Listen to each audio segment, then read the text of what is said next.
你是否遇到紫薯蛋糕颜色很浅的问题，然后好奇为什么别人的是紫色的呢？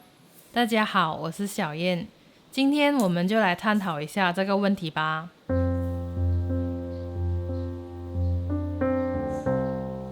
我准备了2根紫薯，它们俩长得很相似，不过左边的皮会比较粗糙一点，颜色也偏褐色。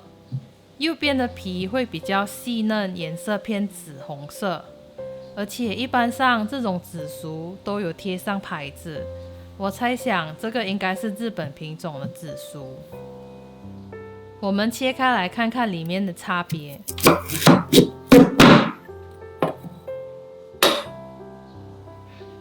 2个放一起，就更能看出颜色上的明显差别。而在肉质方面呢，浅色的切起来没那么硬，相比之下，深色的就需要用比较多力气来切，而且它的颜色还会染在砧板上。蒸好后来吃，看它们有什么差别。浅色的肉质比较绵密松软，而且味道软糯香甜。深色的肉质会比较扎实和偏干，味道没浅色的好，不过还不错呢。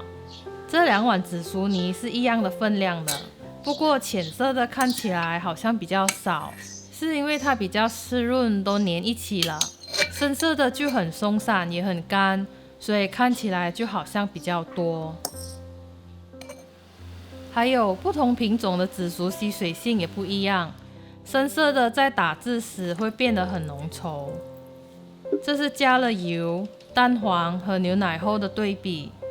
再来就是混好蛋白霜和面粉后的对比，最后就是蒸好后的对比了。由于是天然色素，它们在混合其他食材、加热过程或放凉后都会变色。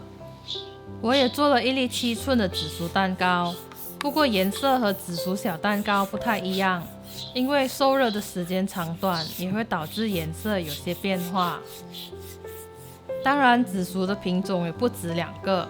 如果你居住的地方买不到深色的紫薯，可以在面糊里加适量的天然紫薯粉，那么蒸好的蛋糕也能拥有鲜艳亮丽的紫色了。其实这2种紫薯做出来的蛋糕，除了颜色的差别之外，口感和味道都差不多一样。